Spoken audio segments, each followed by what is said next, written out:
There we go. So I was just saying that had a husband of a parishioner pass away unexpectedly, so I was over with her this morning, and the body was still there, and it's always a when someone dies unexpectedly in bed, it's always sort of a shock to everyone. And then today we're having our first really major weather system on the West Coast this winter. So it's a poignant morning, I'll say it that way. As I That's well said. I like Yeah, that. it's a Mine's poignant not morning. as poignant, but it's here. I'm here. I'm getting calls all morning from Mozambique. I can explain it to you if you want, but it's it's wild bureaucracy in East Africa and with our guys, and I don't know. I Your story's more poignant and maybe a little more sad, but also kind of sometimes it's easier to deal with what's right in front of you. I can't get my head around some stuff over there sometimes. Well, third world governments. I've been thinking about that lately. It's a wacky idea, but it feels like many governments are in the wrong form. Like the best way to say it is are we sure Makuas, that's the local folks we work with, Mozambicans, but are we sure the Makuas are meant to be parliamentary Democrats? Like don't get me started. I know it sounds like that's something that all people should own across the lands. I don't know. I don't know if I'm a believer these days. It's a real question. So my wife and I, we often look for something that we want to watch together in the evenings, and we bumped into a show from 2014 on the Hulu network that was on FX entitled Tyrant, and it's about um a son of a Middle Eastern dictator who didn't want to have anything to do with it, so became a pediatrician in Los Angeles. And then he has a nephew getting married, and so he agrees to take his wife and his two kids to back to that country. And of course, everything goes wrong. There's 3 seasons of it, but it raises similar questions for Mhm. me, and I think those questions are swirling. We're going to talk about arc. Those questions are swirling around where our culture is at right now, Mhm. because let's say, with the collapse of the American WASPy establishment from the 20th century, they sort of morph in the post World War II to become inclusive and diverse, so that it's not only white Anglo-Saxon Protestants. Now, first the Catholics and the Jews were let in, and then other ethnic groups. And so here we have a multi-ethnic credo Mhm. democracy. And now I was thinking this morning, I've been listening to The Rest is History. They have a nice series on 1968. When you look Oh, at someone like JFK, who, is continually on drugs, constantly having health problems, it's true. uh, It's true. It's true. sleeping with Hollywood starlets and hitting on interns, but the press sort of keeping that all behind the veil. You have a guy like you have a guy like I was going to say FDR, but FDR had his own affairs. He But had his own affair. LBJ, who's this, massive man who, loved to pull his Johnson out and wag it at people just to make a point, and, also not terribly faithful to Lady Bird, even though he loved her. And of course, Richard Nixon, probably the most, maritally faithful, Yeah, that's definitely, right. of That's that right. bunch, a Quaker, but of course has the ignominy of the first one to resign from office, because in his paranoia, he bugs the Democratic campaign headquarters for an election that he clearly would have won anyway. That's right. But it's all behind this facade of keeping up appearances. Hmm. And of course, Democracy. yep, over the last few years, that's all sort of come down. And you know, you've got reformed, uh, post millennial people like Doug Wilson and others, yelling that we need to re-Christianize the establishment of the nation. And of course, their chaos candidate is the guy to do so. I mean, we're just living in weird times. And, Weird. the Roman Catholics, in some ways, saying, we know how to run civilizations. Why don't you just turn it over to us? And it's like,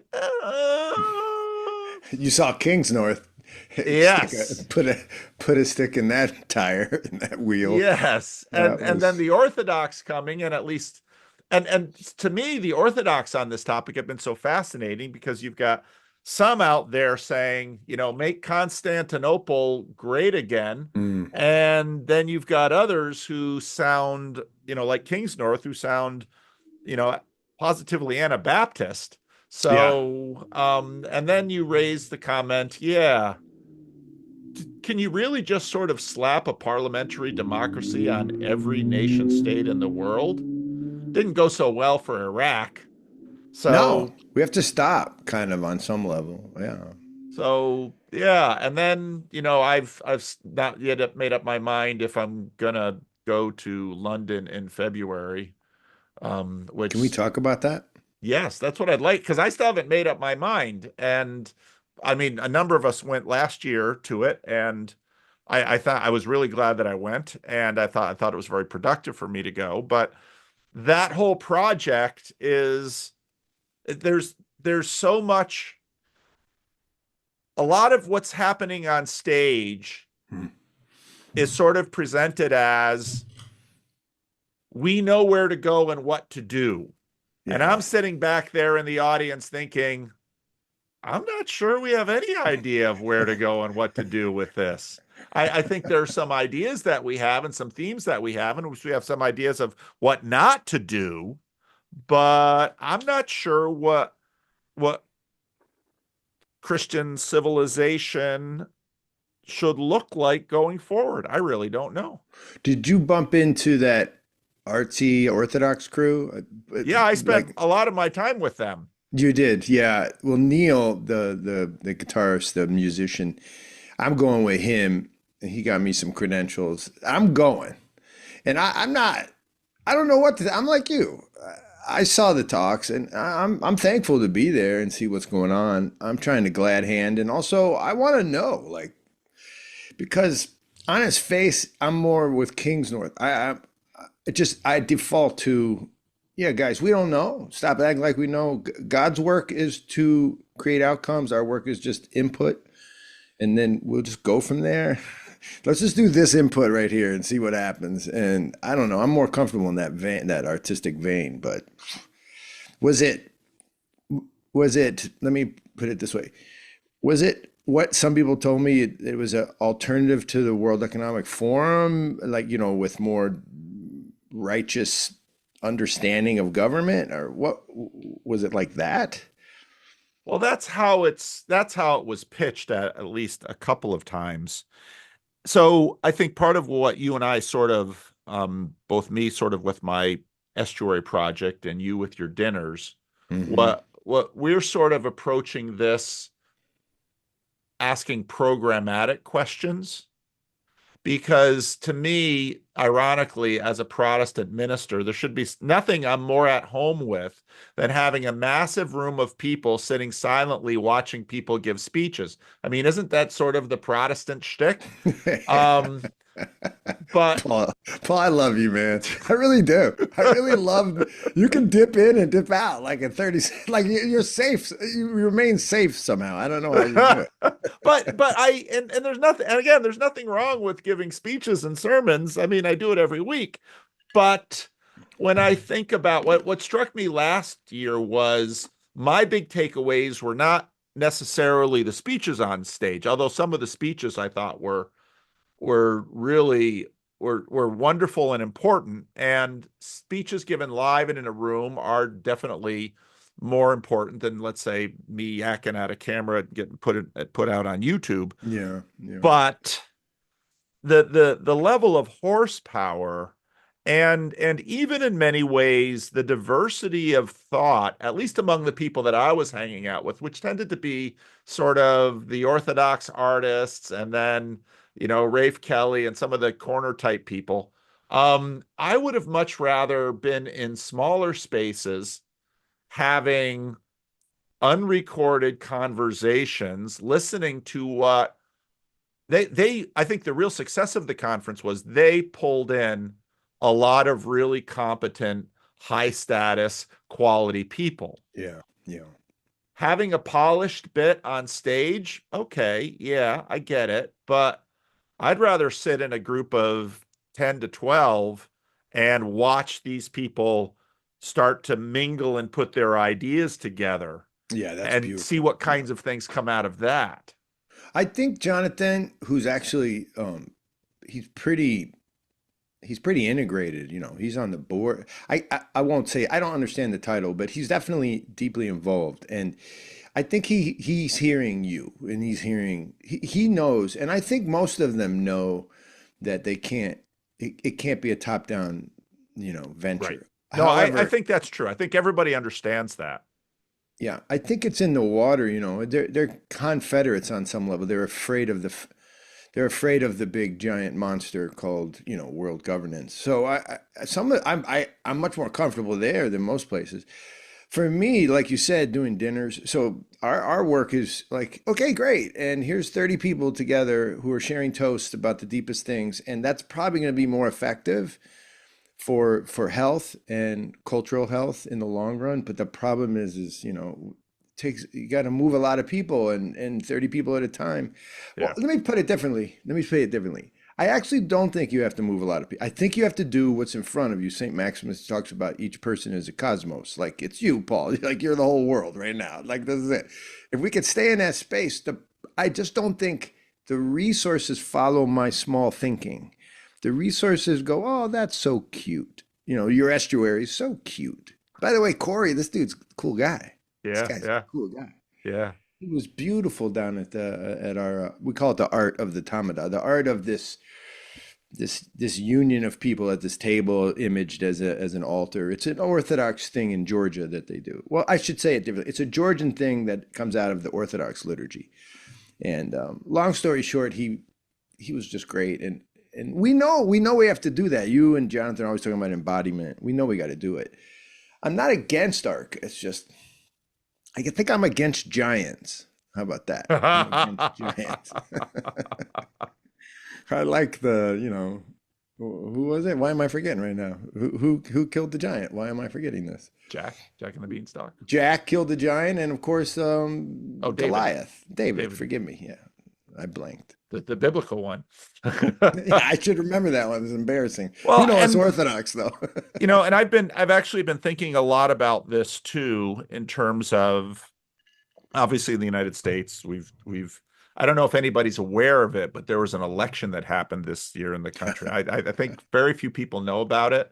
Something that But happened. I can't remember. but and regardless of what one thinks about policy, you do have to hand it to Donald Trump because over the last 12 years or so, 15 years, he has in some ways dramatically remade, and again, people can argue for better or for worse, he has dramatically remade a political landscape.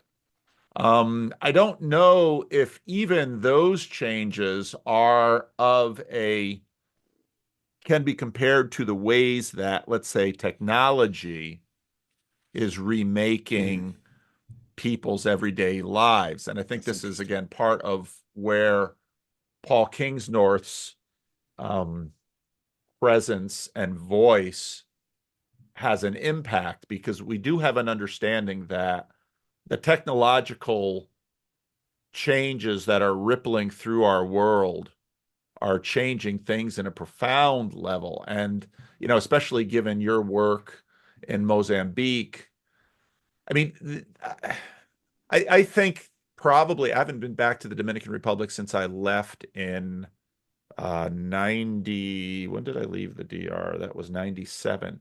Hmm. I would imagine that some things have changed dramatically Yes. and Yeah. other things are just sort of stuck. or have changed very little. And so I think part of the difficulty that we're facing is that change is never sort of universal. It happens at different speeds to different people. And you know, I I have a fair number of older people in my congregations, people get into their 80s and 90s, and you go into someone's home and you look around and you realize most of the stuff in this house has been here since 1975, Wow. stuff from the 80s. Yeah. And then you realize that we're playing around with WhatsApp and Zoom and these kinds of technologies, and many of these seniors are, quite frankly, getting scammed and left behind because they can't handle these things. And then when you think about whole portions of the world, Yeah, that's right. That's right. It's a similar dynamic. It's just it's actually it can become very sad actually because there's such beauty in some of these traditional cultures. We see it in Mozambique. I saw it in Mali. What happens is you already know that they know who they are because you've lived, at least the way we live is, mud huts. We do Peace Corps style. We're like, we don't have cars, so we take public transport. And you realize they know who they are, but they're losing it. This happened to me in Haiti. I was an Orthodox Christian missionary in Haiti in the late 90s, and then before the internet. So, Paul, Haiti was different than West Africa. I had already lived in West Africa. Haiti was different. And I really determined, I could be wrong, but I think this is true. The Haitians were too close to America. In the same way that now Mozambicans are close to America because they have a phone, the Haitians were too close. yeah. And so they were bitter. There was a bitterness in that country that was about something like violence. In West Africa in the 90s, there wasn't a bitterness. There was a simplicity, and there was a type of, this I hate when people like romanticize poverty, but there was a type of romantic understanding of our culture, and you entered it, they weren't bending for you, and you immersed and changed. But now, no, they're dealing with the same memes. Like I did that. We can talk about this. I think we're going to. I did that clip with Tucker Carlson for this movie we're doing, and my friends in West Africa are writing me. It's super weird. I'm talking about it from little villages. Like, oh, I saw you. What? And it's a brand new thing. It's a brand new world that I don't always fully know what to do about it. You know. Oh, that's true. Because of course I was just over the Haitian border in the Dominican Republic in the 90s. And Haiti had the reputation of,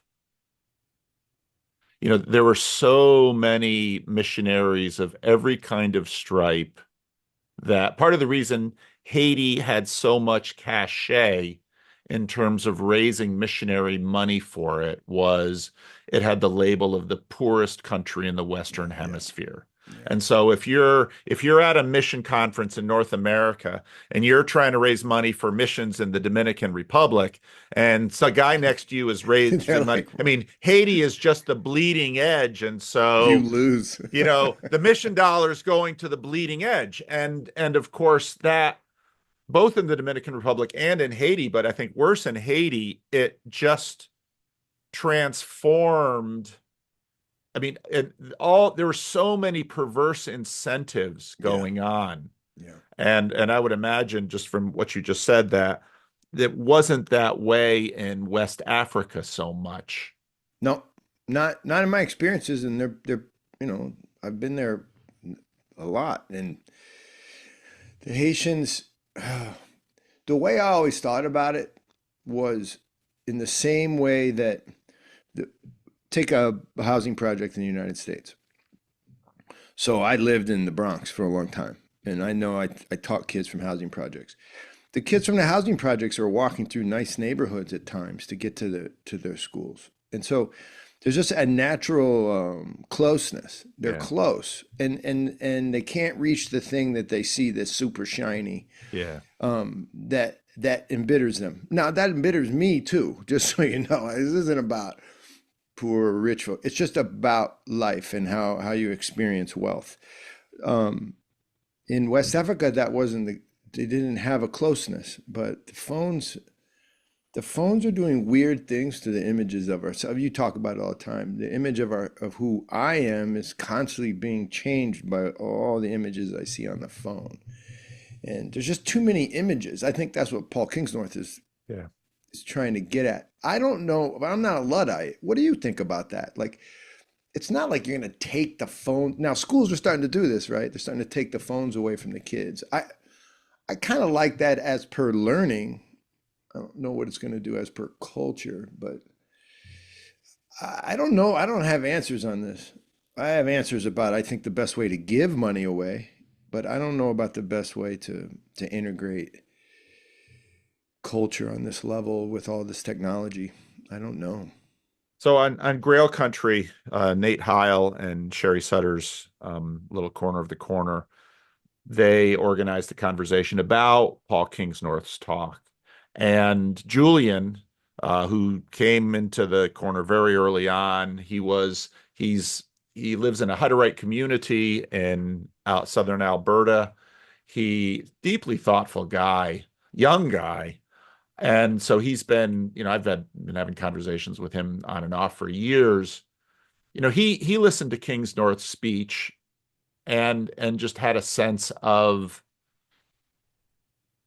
it's easy to sort of adopt a fasting posture with this. Hmm. But how do you fast in a world that won't let you fast? The early monastics had the desert.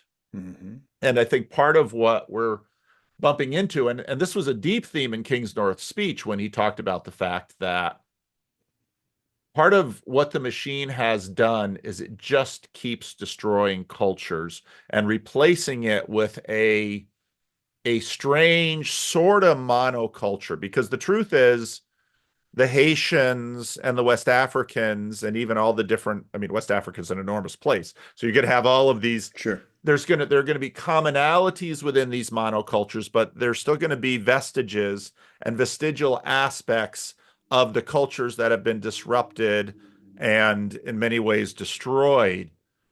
And I think you're exactly right. And Julian sort of calls Kingsnorth on this, that there's just no going back. Yeah, there's no going back. And the terror that we face is we really don't know the way forward, and we don't have any clue. I picked up a great quote from Fareed Zakaria talking about the Trump election. He quoted Tony Blair. Once I mentioned Tony Blair on Twitter, I had no idea that there's that much Tony Blair hatred out there. I have no idea. Who, But anyway, by the way, who could possibly know that? That's so funny. Who but knew? but Tony Blair had once said to Fareed Zakaria, and I'm going to adopt it a little bit. When people get stressed, they don't go left economically, they go right culturally. In other words, they adopt a posture of nostalgia, Mm, which is sort of a facade of the past, a facsimile of the past and almost a fraud of the past mm. that's been sort of, it's almost like a memory junk food. That's really No what doubt. That's nostalgia great, Paul. is. That's great. That's Trump. No offense to anybody out there. He's Well, the yeah, ultimate junk because food. anyway. So it's sort of memory junk food, and because it can give a degree of comfort, but it really doesn't quite nourish. Hmm. And I see that happening in churches. I see that happening in my denomination. We just sort of had a big swing to the conservative side as a denomination, and they're exiling a lot of the progressives. I see that in some of the fascination with, older forms of Hmm. Christianity, even if they themselves have no living memory of it. And and then when you look at communities in the developing world where I remember we had a Tongan church that was meeting in our facility for a while. They eventually had to stop meeting because the idea of paying rent was just never really on their radar screen. So they had about 6 months of free worship space from us until the deacons were like, I was gonna Pastor, say. how long is this really going to go on? But I remember having a conversation with him, and he was an immigrant here, and his children were born here and raised here, and he, wanted to make sure that his children regularly got back to Tonga. And for him, going back to Tonga, he was like, it sounds idyllic. We have the huts and they're open, and the beach and the ocean is right over there. And you wake up in the morning and you go out and you grab a papaya. And, I know a whole bunch of Americans with pasty white skin like me listen to this in the middle of winter and think, that's exactly how I want to live. But then, of course, he says, and I take my children home and they want to eat Captain Crunch and they want to watch TV, This is it. and they're angry because there's no connection on their cell phone. And then to me, that was just such a, and so he's talking to me basically about how he brought his family to America to, for economic possibility and security. And he finds that it comes at the death of almost everything that's important to him. Yep. I was in a cab, two cabs on the same day, and this was in DC, and same day, both Malian, and I speak that language, Bambara, and both of them started to lay out exactly the description that you gave, and they ended in two different places. The first guy said just what you said, and when I go home, but he said, I don't want to go home anymore. I like it here. And Hmm. then the second guy said exactly what you just said. And then he said, I would give everything if I could go home, but now my family depends on the money I send and I can't go home. It's like I'm in prison. And I found that interesting. The one guy was trying to get loose of his family. He was like, they don't understand me anymore. I'm done. The other guy was like, I just want to go home, but now I'm stuck. I don't know how this ends, but I will say one thing. There is a way. The problem is the people who have set up this system have tangentially called themselves Christians for 100 years. So one of the problems is no offense to anybody, they're not. Now I don't know what a Christian is. We can figure that out, but they're not actually Christian when they imagine, and this is where I'm with King's North, when they imagine that they have a duty to like infiltrate government with Christian values. That doesn't resonate with me as an Orthodox Christian. I think the answer is something like the duty is actually just crucifixion. Like you just go small. Like you don't have to be in charge of stuff. You don't have to come up with bombing campaigns to retain the great Christian star pointing north, which is America or something. We don't have to do that. Like, it's just not the way, that's not the resonance. It doesn't resonate in Christian history with me anyway, Paul. Now, no one wants to hear that, but Paul was saying it, and I'm glad he said it personally. I'm glad. I don't imagine it'll happen because I don't know that people really see I don't think they understand that Christianity is martyric at its core. It's like what marriage is. Like when you sign up to get married, a Christian endeavor for most people in this country, if you're Christian, then you sign up to lose your ego. That it's supposed to get knocked out of you. That's why you wear the martyr crown in Orthodoxy. That's the crown on your head is the thorns, so you die to your ego. This is the pattern of Christianity for me. I just don't think we really have it. And by the way, I'm not preaching from a mountaintop throwing rocks. This is my problem too. I'm going to ARC. I'm going to glad hand people and meet people. I care about people. I want to meet them. But I have, reasons, and I want power so that I can do my thing called first thing. So I think the paradox is what we're bound for as Christians. That's what we do. We just live in the paradox. We do our best, as sinners, we do our best with doing good, and then we go to bed at night and we imitate death each night, and thank God we wake up in the morning, which is an imitation of resurrection. and good luck. Does that help or not? I Well, don't know. I think you're putting your finger on it, and you're putting your finger on this this tension that is right at the core of Christianity. And I bump into it sometimes when I talk to some of my friends who are, let's say, very observant Jews, Mm. because I've just been reading the book of Deuteronomy with my men's group, and it's been really fascinating to just read through that book, because that's all we do in our Bible study. We read through the book and then we pause, and some of the people in the group are very new at Christianity. I mean, just a year or two into it. And other people in the group have been in it for their lifetime. But when you read a book like the book of Deuteronomy, usually that's not sort of top on the No, hit parade for Christian devotional reading. it And wasn't for me. I was trying to do it last year on the Bible, in a year, and yeah, I yeah. really wanted to fast forward. Yeah, but so then some will say, well, look at the book of Deuteronomy. So here's a program for civilization. God takes God takes the children of Israel out of Egypt, brings them to the desert. We're going to sort of do a cleanse here. We're going to do a monastic cleanse. You're going to be eating manna, and you have to wait until the Lord provides water from the rock. And you're going to be all anxious, and you're going to cry and complain. And every now and then, the Lord's going to break out and kill a few thousand of you. So that's very ascetic. Okay, so here's our asceticism for a whole civilization out there in the desert. And then, okay, I'm going to give you this program, and this program is the covenant, and here's everything that you should do and shouldn't do. And so here it is, and this is what I Mhm. want you to do. And then the pitch throughout the book of Deuteronomy is very clear. It's, well, here are the rules. If you keep the rules, the crops will come in, the kids will flourish, everything will be great, your enemies will Mhm. run from you. The whole world is going to come to you and say, teach us your rules, because your rules clear are the best way to live Yeah. a life.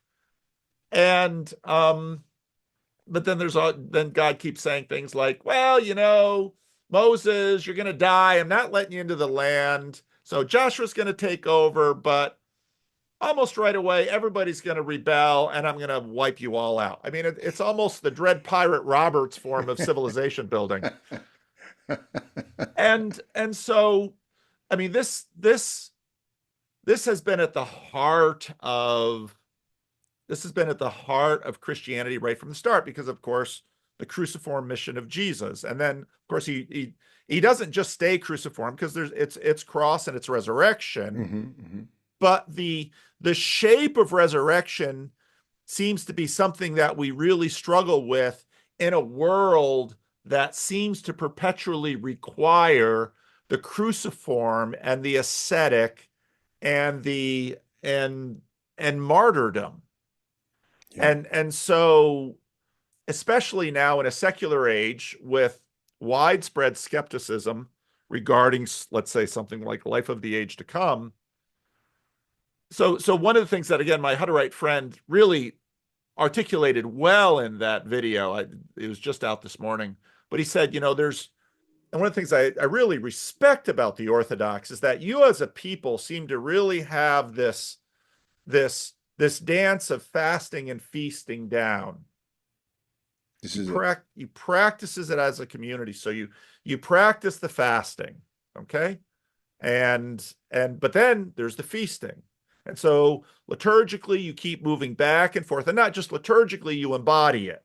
And I think that's deeply important. Now that the question is, where are we really located with respect to the great timeline of God? Are Mm. we in a fasting period that enjoys momentary feasting?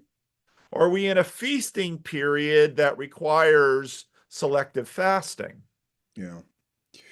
I don't know if you can read it that way. I here's what I think. Um, okay, let me try to be respectful. I Don't think, be respectful of Protestants. Have at it. You're not going to hurt my well, feelings. I think what you mean is where are we? And I think the we is too small. I think it's generally we keep thinking Western, and we keep imagining that the West is somehow like Christian.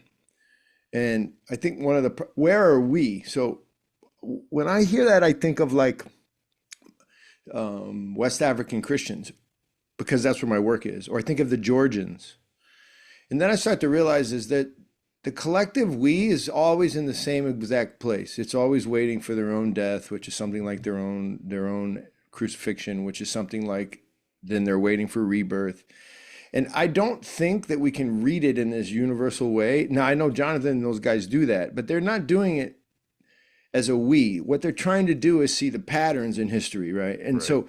And so I do think each culture sort of answers to their own pattern in some level, but Yeah. all of the patterns mimic the great pattern. And so I get nervous because I have people, Orthodox people, people very dear to me, who love the idea that we're in the deep fast. In other words, we're Mhm. about to meet our end. Right. And there's a lot of Orthodox out there that talk like this. It's for me, it's not resonant.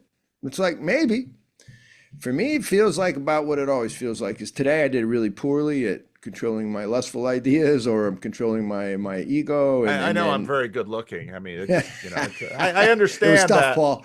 As Hey, soon as hate you to bring came so on, much temptation on you here, John.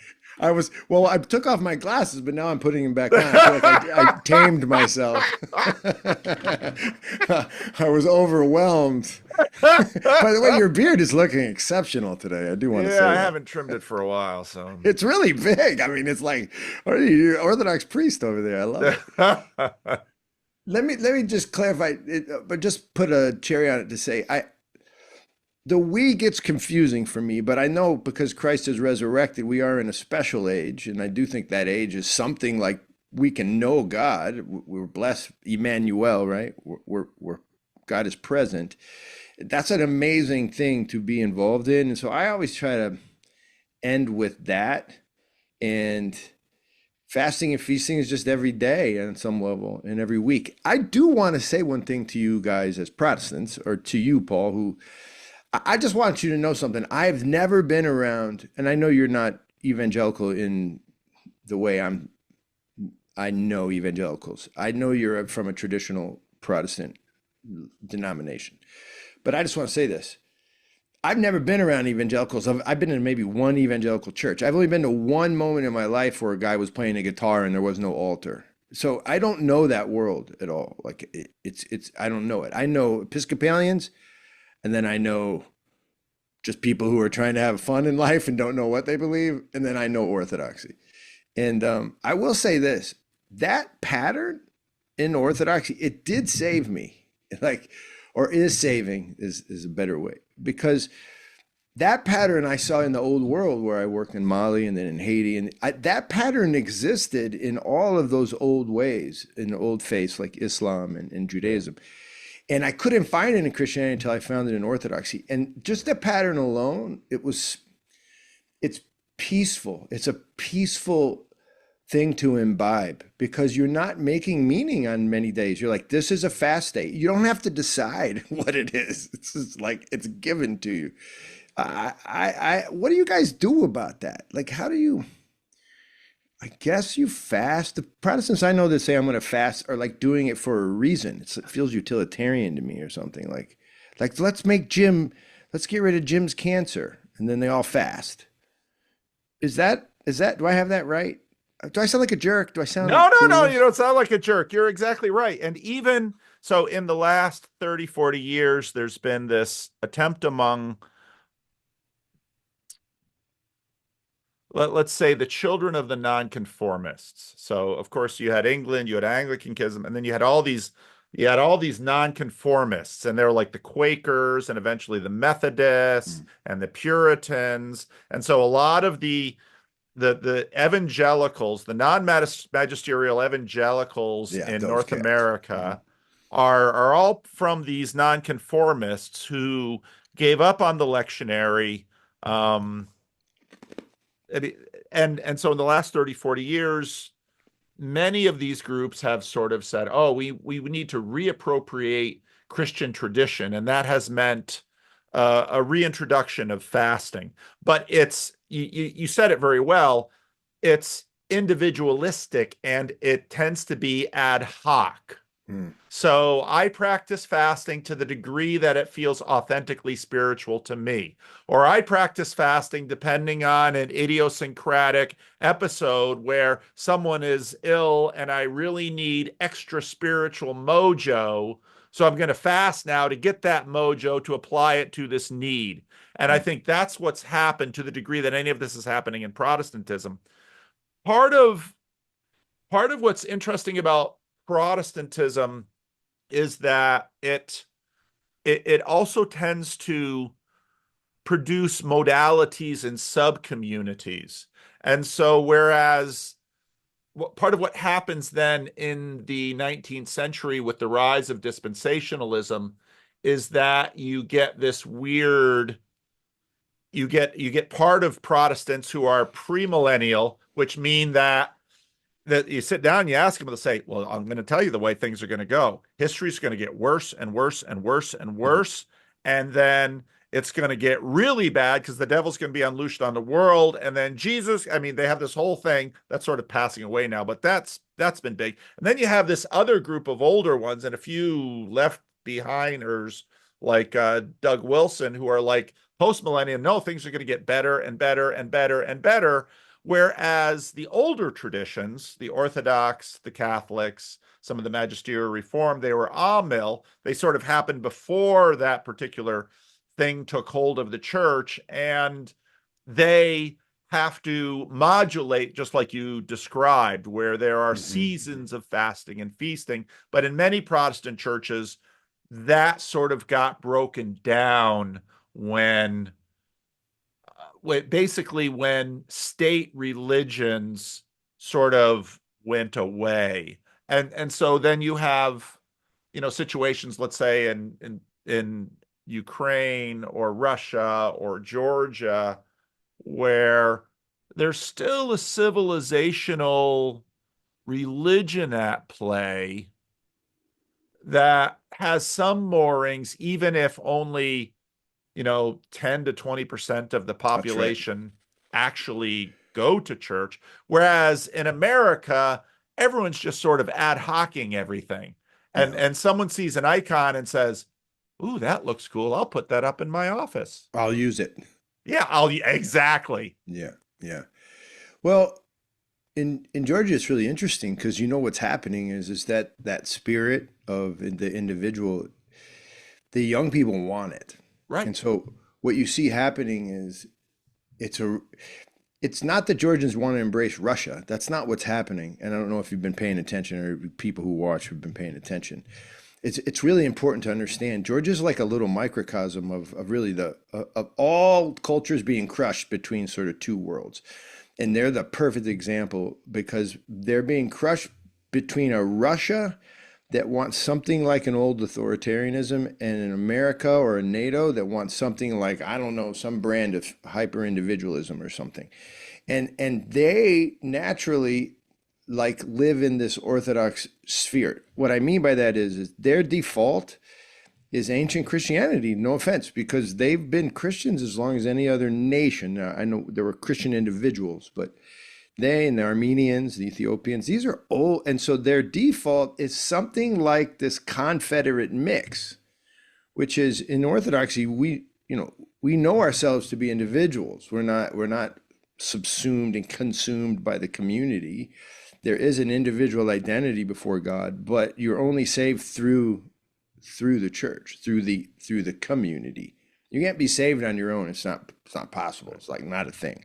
And so in that way, the Georgians are stuck. And you know what's happening is they're being torn apart according to those two themes. And it's generally over 40s versus under 40s. And I'm just brokenhearted when I see it. I think part of the reason is the over 40s can't explain their orthodoxy because it's really been wrenched from them by the Soviets. And so they're sort of bouncing around, and there's these priests that it's just like here. these priests that raise their head and are more articulate than others, and they become really famous for like producing the Georgian line, the beautiful Georgian antiquity, and they can do it, and they become like movie stars in Georgia. There's like three that I can tell you that have the young people, but it's still a minority movement. And then most young people go, Russia's bad. And so they don't want Russia. And then they associate Orthodoxy with Russia, unfortunately. And so, man, it's a mess. But it's a really good thing to know about when it comes to our understanding our own selves, and the powers that be right now. That's why ARC's so fascinating, right? Oh yeah, because Is it? it's something.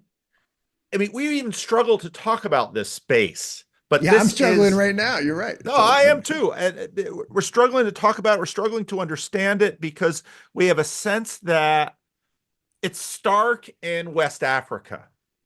And it was stark with, let's say, Native Americans in westward expansion in the United States. mhm. Their way of life, I mean, that's a great illustration that Paul Kingsnorth used.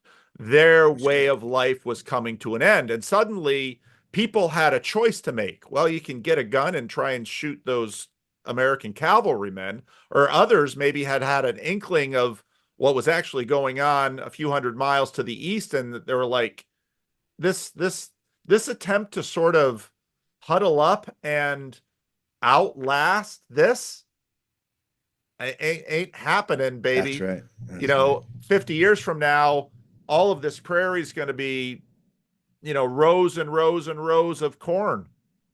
Do you think that's where we are? Hey, hold on. I'm turning on this light. Hold on one second. I think, Paul, man, this now. Uh-oh. What happened? I hear you. Oh, you can still hear me? Yeah. Oh, I know what happened. My headphone bumped itself. Okay, good. So, man, can I just this is my deepest and my saddest thought. The one that you just described, the Native Americans of, say, I don't know, the Ohio Valley or whoever.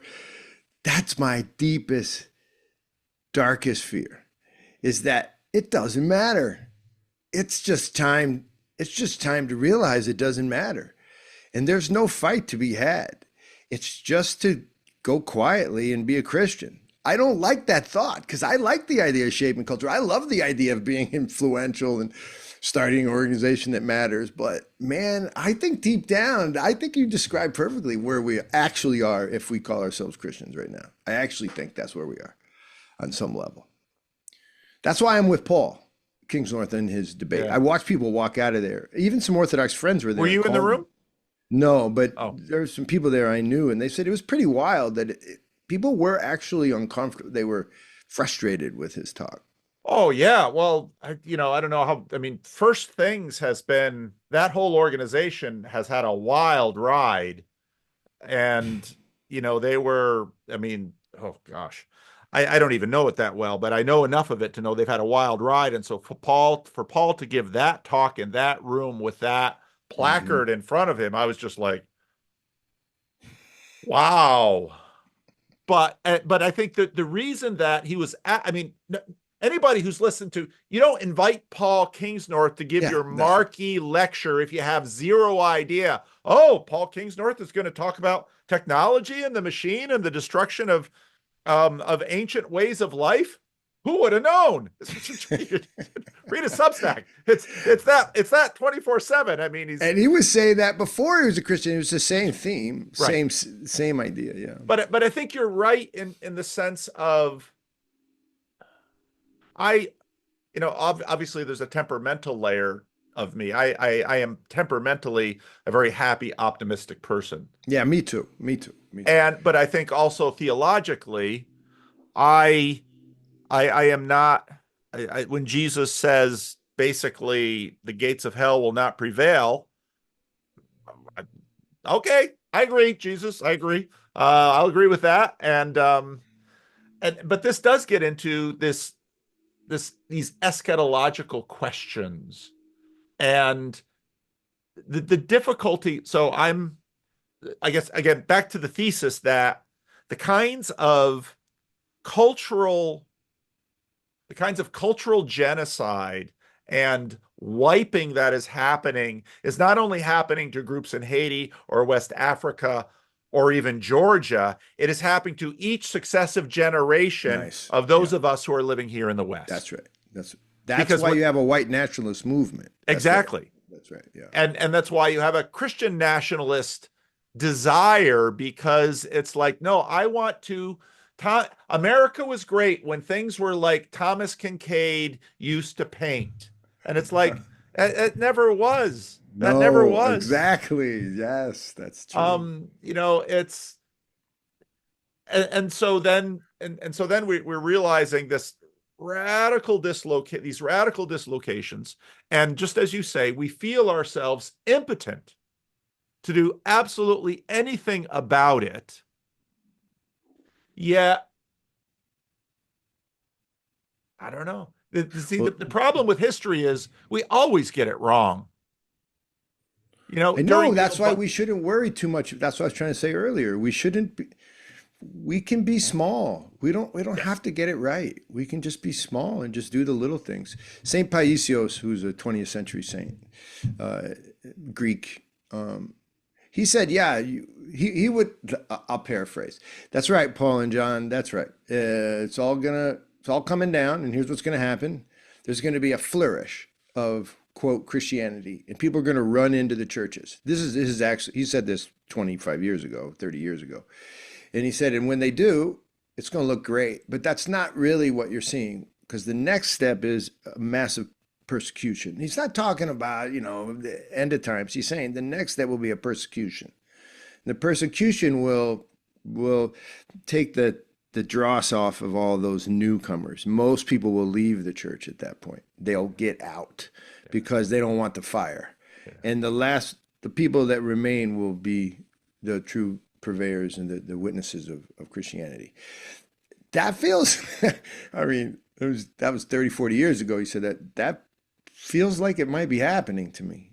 And I just want to be one of those people that run in there and maybe stay in there.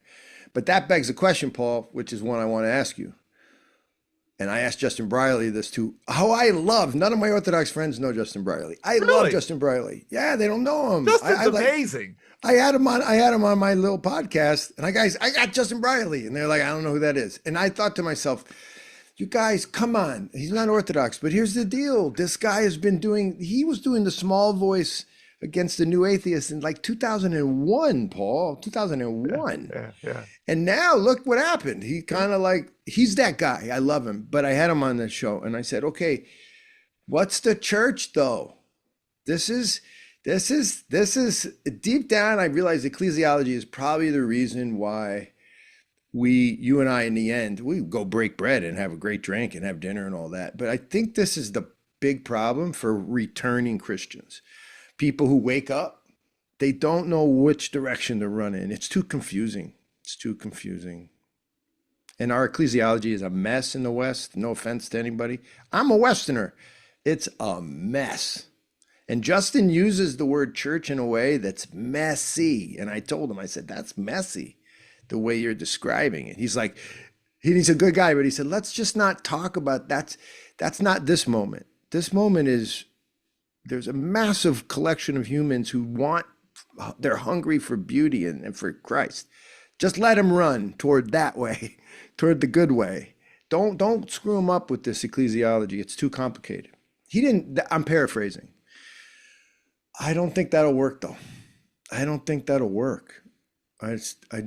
It's once people arrive in the church, the next question is what binds us? Because that's what religion, that's the ligament in the idea of a religious people is what is binding us. I know it's Christ. I get it. But how do we express that? It gets confusing. I blame you guys for that. Don't get mad at me what I Yeah, do. yeah, yeah. Well, no, Well, let's blame Luther. I blame Luther. Actually, let's go back to the papal Protestant. Let's go back to the first popes. You could argue that they started this interesting cavalcade of confusion. You don't like that reading, though.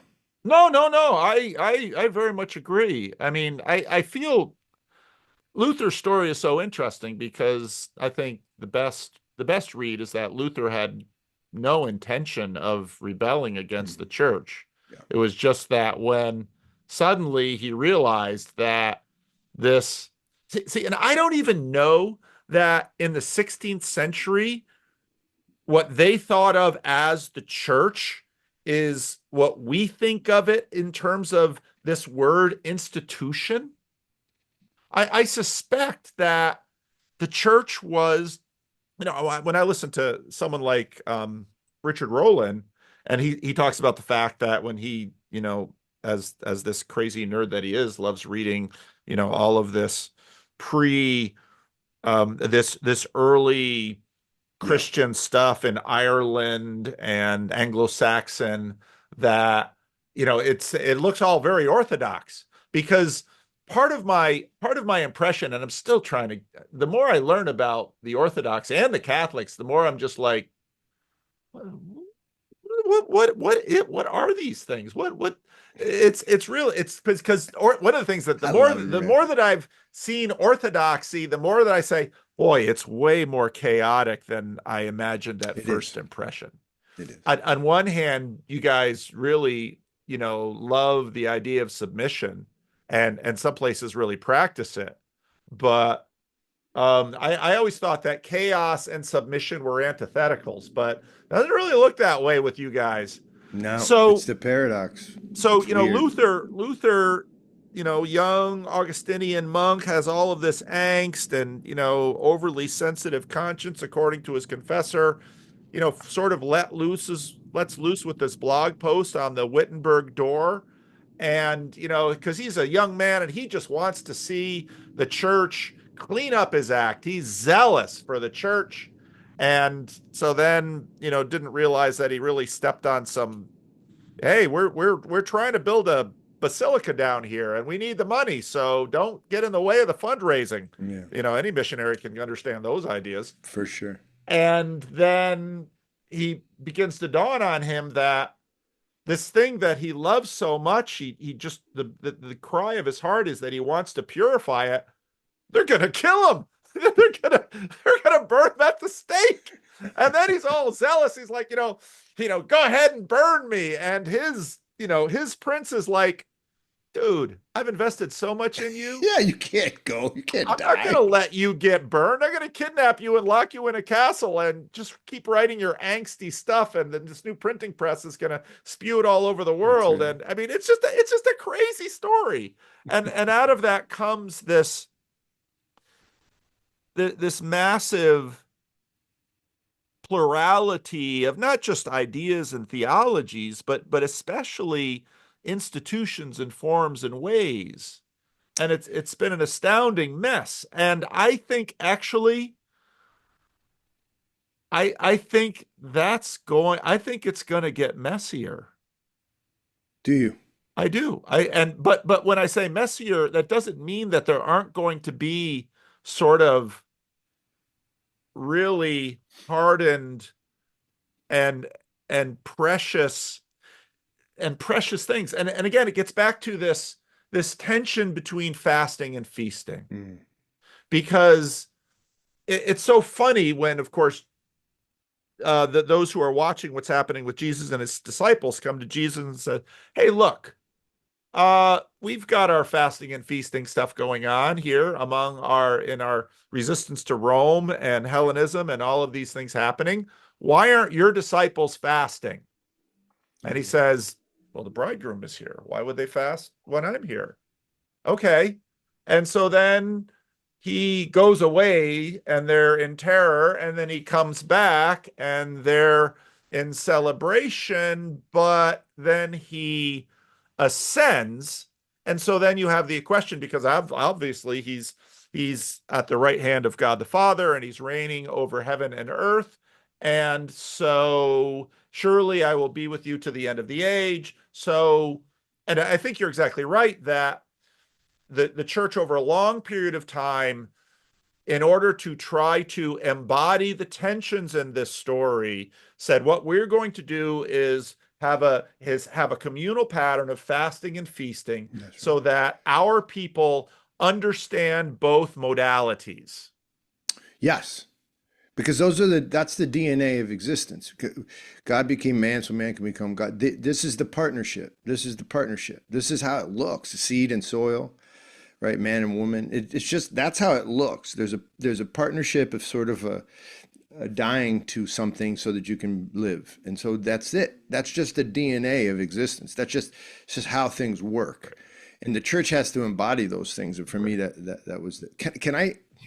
I'm going to tell you a personal story. It's pretty personal, but do you mind? It's good though. I don't mind. I mean, Okay, mine's but I you're tell the this one on story. the. You're the one Yeah, telling I'm the the one. personal I'm the one. story. What am I talking about? You've got Hold the on. skin in the game. I'm here for it. What am I talking about? I've told this on my pod, but I just want to I want to share it with you, just like because you're my friend. This is happening. So when I first became Orthodox, it was 30 years ago, and then I met right after that, I met my wife, but we didn't date.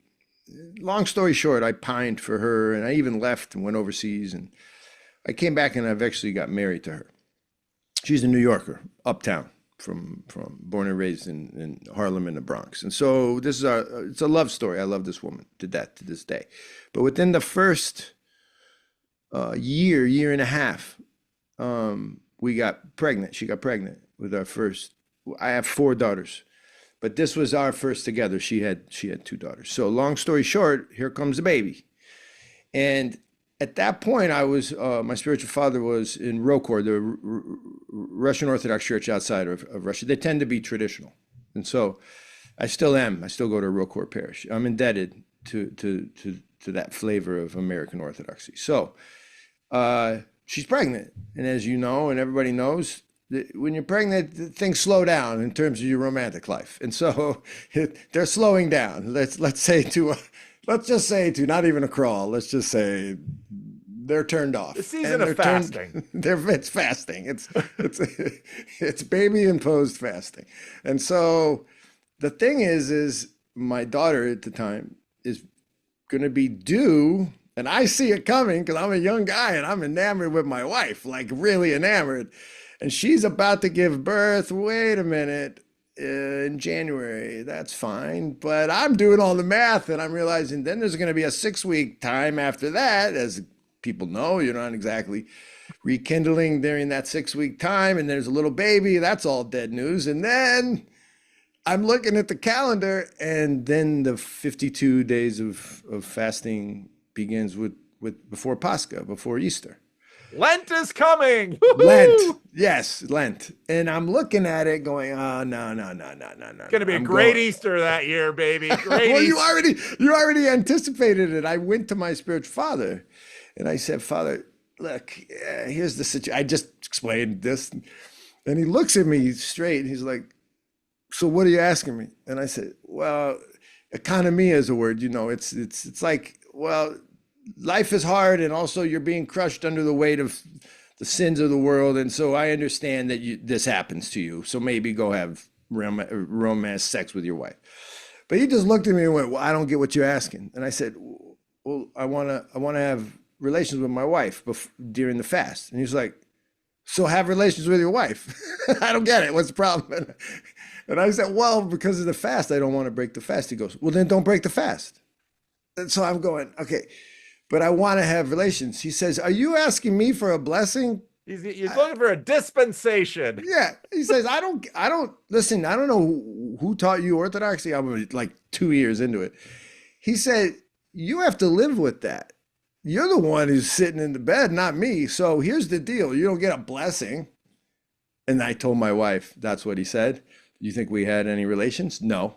And so what happened for the next 8 weeks or whatever is I prepared for Pascha. And then just what you said, Paul, that was a true embodied understanding of the resurrection in the truest sense. And it stuck with me all these years that I had to live within the tension. And I decided, well, my wife decided, and in part, both of us decided that we'd try out what the church is teaching. And then I realized, bam, it has deep, profound meaning beyond just the words.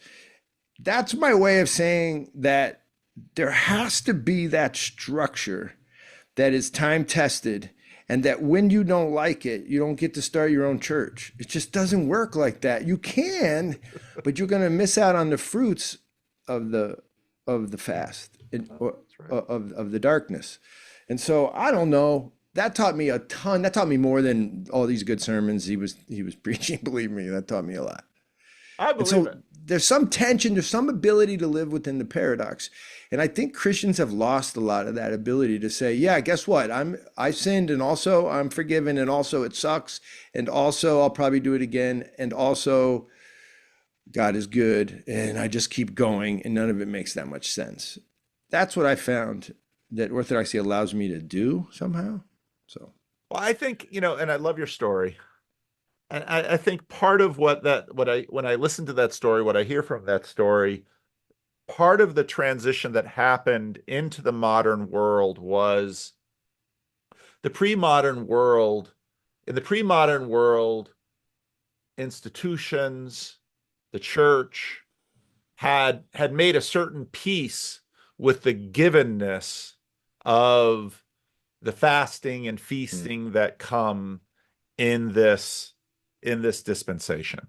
That this is whether we're living in the years of the fat cows or the lean cows, mm, blessed be the name of the Lord. And whether the Lord brings me into a life or a season of fasting, or if he in his great generosity gives me a season of feasting, blessed be the name of the Lord. And what you are is in many ways comfortable with the givenness of your lot and the mm. givenness of your life. And for and I think part of what has changed is we are in a culture of, to use Paul King's North, of the machine that says there's no there to anybody who is waiting for blessing is a fool, and anyone who fasts in anticipation of celebration is a fool. if you want if you want good things in the world, you have to take it There and you make go. it yourself, which is of course in many ways the spirit that motivates um our father and mother to take the fruit of the tree Same and not spirit. hold from it. And so and that to sort of cycle back to the moment we had a few moments ago when we were thinking about, boy, I can do my little podcast and I can raise money for this great effort and help these poor people over here, and I can bring aid and comfort to this widow over there, and I can do all of this stuff. But the machine is just crushing me down. And even if we start 500 estuaries, and even if 2,500 people participate in them faithfully, 10 years, 20 years from now, nobody's going to remember any of this.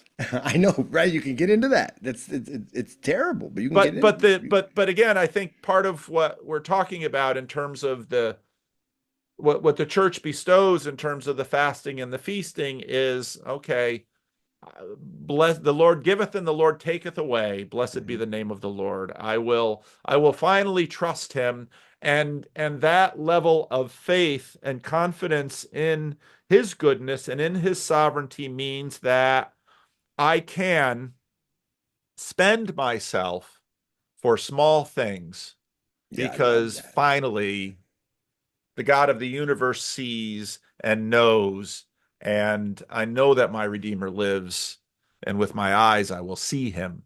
So good. It's so good. It's just so hard to stay in it. It's so Yeah. hard to remember that as you try to build your name, your business, your family, whatever. Yeah, no. I've just wanted to say to you, you've allowed me out here to look into what I just call the Protestant world, but it's deeper than that. And I see that you're wrestling. It's all the same. It's all the same on one level, and I'm going to get yelled at for saying that. It's all the same on one level, in that all of us are groping. We're trying to figure out how to live within the church, whatever that is. But I just want to thank you because you've sort of inspired me to say we can have these conversations. That's what this movie we're trying to do. And what I realize is we can do both. We can hold the truth. Like, I do think there's real problems we can talk about, but there's something beautiful with what you do, which is with irony and humor. You sort of like allow everybody to swim in this place called this little corner in this Christianity. It's been it's been really helpful to me. It's been because I have a lot of, I was an Anglican, I was an Episcopalian. Like I have a lot of self-hatred in that sense. Like I don't like a lot of what I was taught. Does that make any Mm. sense? Yeah, I yeah, don't. yeah, A lot of when I think about the British Empire and what that Christianity was, it's just yeah, really unimpressive to me. yeah. It's really unimpressive. Well, I'll be really curious because I expect to see you, doing your dinner things and doing your mission things, and then Algo pops up and you're there with Tucker Carlson. I'm looking at that thinking, I know that guy standing next to Tucker Carlson, and So then weird. oh, I'm gonna watch this video, and then I hear how Tucker gets worked over by a demon in the middle of the night, and I think. What did you Yes. think? Well, okay.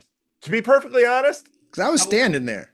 I wasn't all that surprised because so last night, I'm sitting with my wife and my youngest son, he's living with us now because he graduated college and he's looking for like his career Because that's job. what you And do. That's what you do when you graduate from college yeah, these you days. live with mom and dad, and so he's That's living right. with us, and I'm sitting there with my wife, and a number comes up on my phone, and it's like it's not in my book this time at night. If it's something really important, they'll leave a message. I'll get it, swipe it away. Another number comes up, and it's like people usually don't call me at this hour of the night, not That's even the right. telemarketers. So then I look at my phone, and oh, and there's a disabled son of very elderly couple, founding members of the church.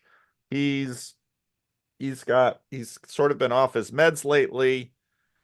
He's and he basically wanders around, and he's been wandering around so much, in fact his feet are infected, and so he's wandering around in bathroom Wow. slippers. And I get a call from a restaurant where Wow. basically the woman of the restaurant's like, do you know a guy of such and such? And I hear his voice in the back, very just like, bah, bah, bah, bah, bah, bah, bah, bah. He's manic right now. She's just talk, talk, talk, talk, talk, talk. Tell him to stay there. I'm coming to get him. So, you just fly in the car, go down to this It's restaurant, so and the people at the restaurant, they already closed. They look at me like, boy, I'm water to a thirsty land when I walk in that place. please, These please. Hispanic immigrants, and they pick up this tiny little guy who's just talking, and he's lost one slipper, so the bus won't take him, and he's talking, and he's got 4 bags of like stuff that he's picked up along the way. Give him to me. And I get him in the car, and the whole way home, he's talk, talk, talk, talk, talk, talk, talk, talk, talk. And so I'm just driving God. home, and he's talking at me the whole time. And I'm just thinking, yeah, this is, and actually, I like a strange world. I would hate to be in the kind of church where I don't get those calls, where I don't deal with the homeless, where I find the world much more interesting if it's full of the kinds of colorful people that our culture sort of pushes all into the corner because we can't be bothered with our important things. That's beautiful. So Well, when I that see you and Tucker Carlson and he's talking about getting scratched up by a demon, I just thought, hey, that's kind of cool.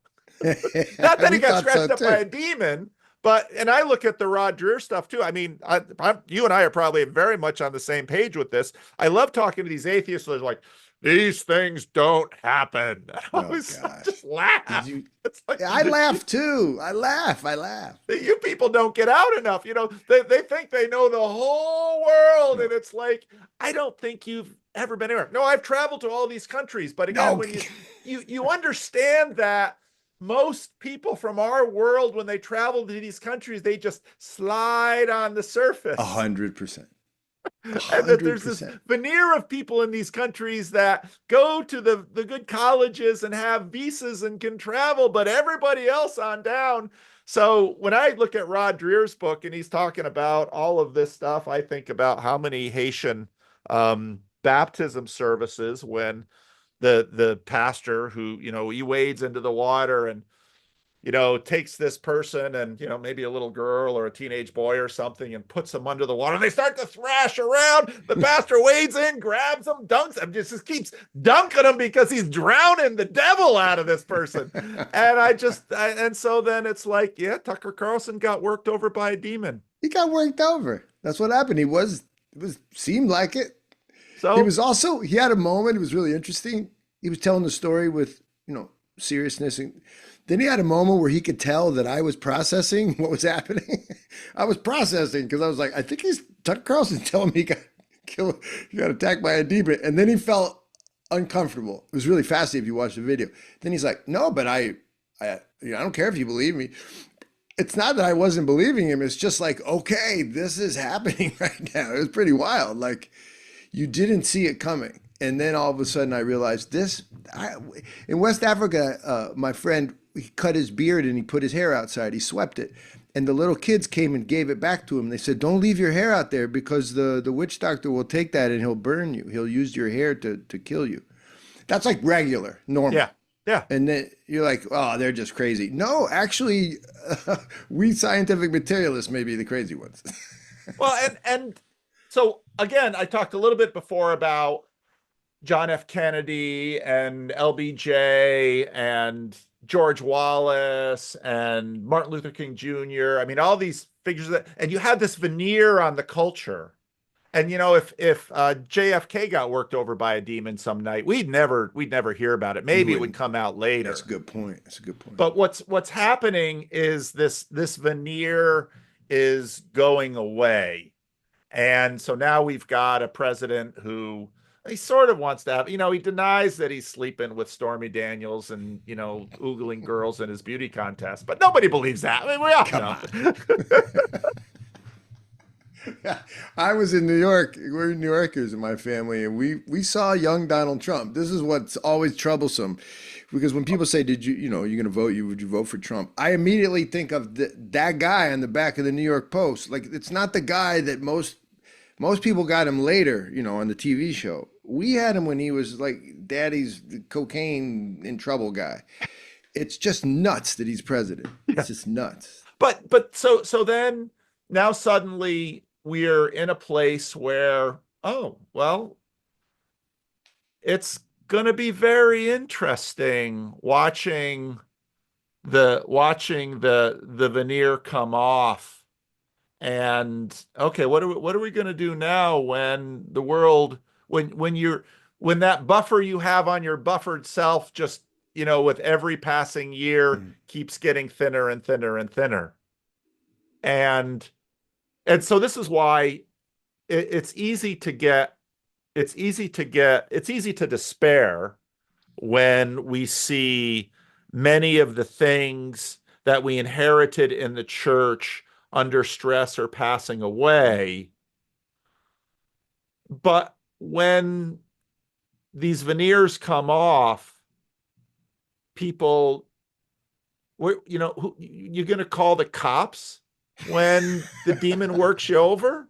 How's that work? That doesn't work. That's so good. And no, so and so it's I don't despair. I think we are going to see changes that and right now it's the Protestants that are feeling a lot of this. Now I know I talked to enough Orthodox guys that are like, hey, when you look at the actual number of Orthodox churches in North America, and if someone actually wants to go to one, just how far they're going to have to drive, and is that going to be practicable? Is that what they say? Yeah, I've heard this. Oh yeah, and then you look at Father, it's Domik, and he had this great talk with this guy who they're both Orthodox, and they're like, yeah, we have one heck of a clergy crisis actually. If we're gonna actually have Orthodox priests, even staff the churches we have, forget trying to plant new ones where there's new people that are being sort of super true religiously radicalized by the Peterson-Peugeot pipeline. And so, yeah, I get it. But at the same time, the Protestants are the ones who, Episcopalians, they've been in free fall. The American main line has been dropping like a stone. People have been deconstructing from Protestant churches like mad. Like mad, yeah. And so, but at the same time, as a culture, there's more space for understanding that Tucker Carlson got worked over by a demon. Right. You still have the majority. You still have the landing pad. the Orthodox, the landing pad's this big. Like there's no place to land the new plane called, the postmodernism. You can't land it on Orthodoxy in America anyway. You guys can land it. Again, it goes back to the church question, I think, on some It level. I think does. it goes back to what that is and who am I landing with? You know what I mean? Joel Yes. Osteen? Are you worshiping with Joel Osteen on Sunday in a mystical way? I would love to hear you try to answer that. The problem is I have an answer for this. Do you? I want to hear it. Well, because bratty, mouthy Protestant pastor, Donald Trump was a regular sermon illustration because I too grew up in the New York City area. So we've known the Donald forever. And so he was a frequent sermon illustration for me. And then suddenly, then he's running for president. That didn't stop. And then suddenly he's winning primaries. Like, oh crap, I'm gonna have to shift all this stuff. I can't talk about him the way I used to. Exactly. So, and I'd be equally mouthy about guys like Joel Osteen. And then, really lovely people from my own church would, they how thoroughly do people listen to sermons? Not very. I'll just get a little clue. Not very. And I've got plenty of sermon reports on the Freddie and Paul show to footnote the statement that I just made, because you can listen to Fancy Nancy describe what I just preached just 20 minutes after I did it. And it's like, that's what you heard? So, you know, so I'm just talking to a woman who this woman, she's gone to be with the Lord now, but she was one of these few people that brought a lot of people to church with her. And so, and I remember her just telling me one day, she says, Pastor, I'd get up in the morning, I listen to Joel Osteen, and then I come to church and I hear you, and it's like, it's the same thing. And then I'm doing these Randos conversations, and I'm talking to people who are finding Jesus, and because of Jordan Peterson and all of this stuff, and then yeah, and I just joined Joel Osteen's church in Houston, and so you just kind of like, and then I remember one guy who I'm talking to, and I'm saying stuff about Jim and Tammy Baker, and he says to me, my parents became Christians because of Jim and Tammy Baker. That's tough. Yeah. And so it's like, Vanderclay, you are way too full of yourself, and you are way too your own kind of elitist. And you know what? God uses the craziest, strangest things to draw people to himself and to save them and rescue them from their shitty life now and an eternity without him. And so and I think that is in very much the kinds of things that we are going to see continue to move forward, that God is going to use all kinds of weird stuff. And there's going to be like super Orthodox churches that are so broed up, you can't believe it. The Jim Bros and the Ortho Bros are going to be like having communion together, and then there's going to be wobbly perennialists, and it's going to be a mess. I think, but it's not going anywhere. Argument. That's the best argument. It's not even an argument. It's the best witness and most beautiful description of how God works. I happen to agree with you. I will say, I don't know if it answers still the question of what the church is, but I will say that is true, what you said, because I came through Muslims. That's how I came back to Christianity. So you're not going to fool me with who's righteous and who's not and who's got God. And that's I can't go there, but I can say that there is something like a church. Yes. And then I do think it's still an important question. It's an important question that, because the church conversation is really about anthros. It's about anthropology. It's about what is a man, what is a human. Because then if you can place it, if you have the right anthropology, you can place them inside the church, and then all of a sudden life starts to make sense. That's where they live. That's where this kind of creature lives. Does this make sense? It's their environment. It's the environment of anthros, or theanthros, of God and man. That's where they live. If you don't have a natural habitat for that creation called man, it's just a problem. It suddenly plays into the idea of the narrative of evolution, which you can just be anything you want. and that ends in meaninglessness. So the church question is so essential, and I get your point is the poetic point, but I don't know that it's an answer to the question. But I do know that it relieves me of a lot of worry because I don't have to worry where God isn't. Like God is present, you know. So that's the way I see what you said. Well, I see what's happening. So the influence of orthodoxy via, of all things, not not just pretty cathedrals with $1 million worth of stone in the floor, but through the Orthodox online, on YouTube. I mean, the Orthodox are influencing Mm. Anglicans and Calvinists and Methodists and Catholics.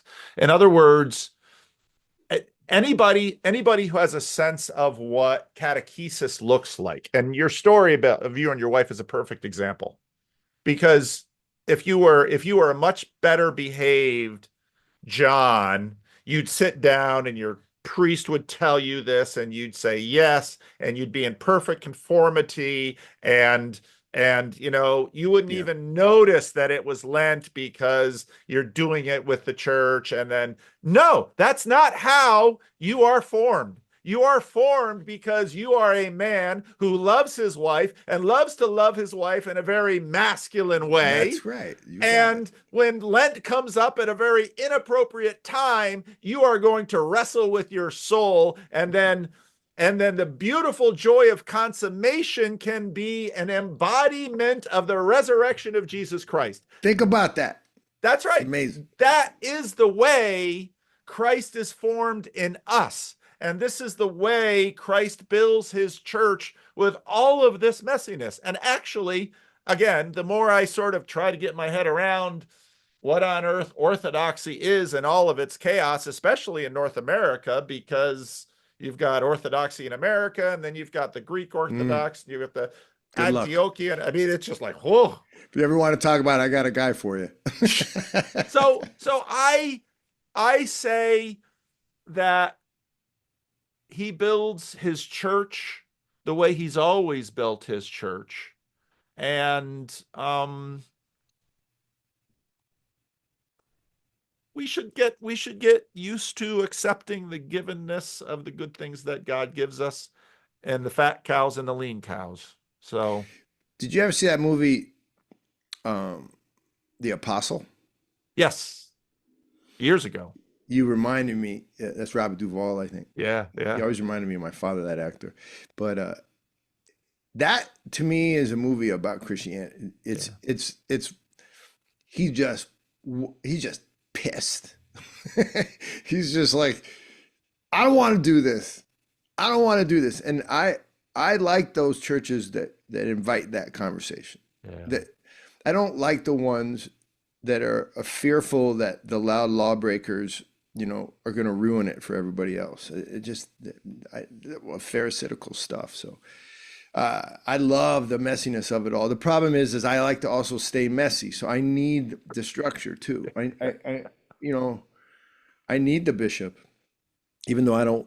There's a tradition in the Georgian Supra. You'll like this. The Georgian Supra that's the thing that we're teaching and doing, and we have a restaurant. We have a restaurant in Greenville, South Carolina, that we do this publicly. Like you and your wife would come and sit with 20 strangers, and then you would have dinner. And I think way back when I talked to you, we didn't have the restaurant. We've had it since, and it's like a petri dish. First of all, let's just say you're just whatever, a secular person. You haven't thought about God in years. Go to that table. Why Jordan Peterson have a field day with the psychology of it? It's nuts because you're doing toast to the highest things. You're Hmm. doing toast to the highest things. You're toasting to humility. You're toasting to rebirth. You're toasting to parents, and all that they've given you. And people are traumatized by their parents. And basically, what happens is the Tamada leads you to the highest thing, and then at the table, people toast back on the theme. So if Hmm. you were at my table and I did a toast to humility or to parents, then you would say, "May I have a toast?" And then you would enter the stream, the poetry of the Tamada's toast by toasting back. And you would give the earthen toast. The earthen toast is sort of like, I did the divine, I did the heavenly. This is all Huh. Tamada stuff from Georgia. It's like a handed down tradition. So I do the high stuff, the stuff that unites us all. But then you would say, yeah, about parents. And if you're vulnerable and you give a really nice toast, the table is seated with the particular, and the Tamada gave you the universal. And there's this rhythm to the whole thing. And the reason I'm bringing this up is that rhythm is the rhythm of life. It's the rhythm that we all know to be true. It's that thing I was talking about. Like the church is a place where it's a natural environment for a true human. The table is a type of image of that natural environment. We're meant to talk about the high things and the low things. And we're meant to show that we're powerful and strong and courageous, and also weak and fearful and vulnerable. And the table leads you through all this. And I was thinking when you were talking about estuary and about all the little events that happen in everybody's day to sort of lead them into something like joy and love and kindness and all this stuff. And I was just thinking how one of the evils of modernity is we've been taught so hard that we're individuals that we don't even know how to be together. Yeah. Forget that we're together, but like, why would I sit at a table with these people? I don't even know what do I talk about? What do I say? And the Tamada table allows you to enter it. I think I was going to make another point, but I forgot, Paul. I'm talking too much. No, it was good. And you're making me, because I've heard, and I know you invited me and I wasn't able to go. I did invite you. That's right. I did invite you. I very much want to go to one of these things. Now, I don't drink alcohol. Yeah, so well, I might make an exception for this, which could get really interesting. No. Because my kids know, I don't drink alcohol because I just don't like it, because the flavor of alcohol just always, sort of assaults me. But what's funny is that I always tell people, it's like, I'm the way I am right now.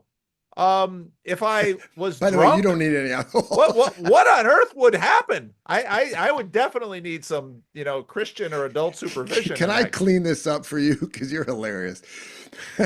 First of all, you don't have to drink alcohol. Although in Georgia, they might not like that's the rule. But you drink whatever you want to drink. It's the act of imbibing together that's like really important. It's an image, right? But I would like to see you with a couple glasses, because you already say prick when you're talking on the interwebs, and I love it a lot. I'm that guy.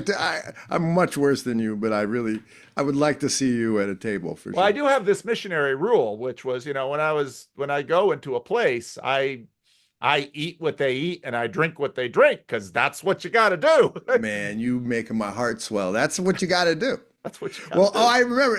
So the reason I said that is for that reason is there are times at the table when the dinner is going on. This is what I wanted to bring it back to.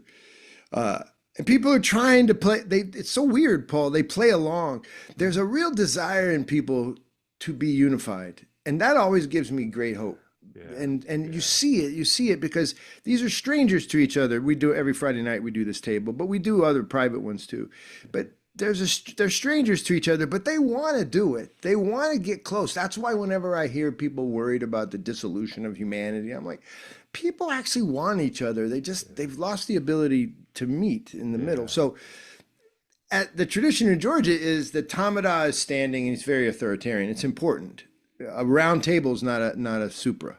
It implies democracy. So you actually wouldn't do it. You can do it at a round table. It wouldn't be the end of the world, but it's not the right image. But at the other end, so if you were to come to the table, the other end of the Tamada is the oldest male in the room. Now, I'm not saying you're the oldest male. It depends. You might be with your new beard. I might be the oldest looking male. Yes. I've looked old for a long time. You might be the oldest looking male. But the tradition is when the Tamada, so the Tamada is talking, and there's periods between toasts when people are just seating the table and eating and enjoying their evening.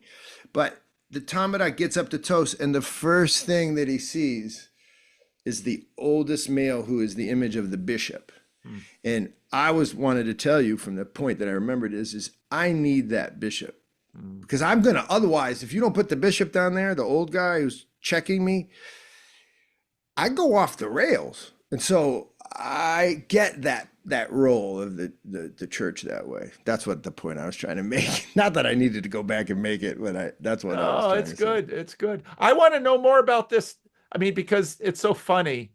And again, when I saw you with Tucker Carlson, so there are a bunch of other people who go to Orthodox churches that I probably would have expected to see standing next to Tucker Carlson more than you. Yes.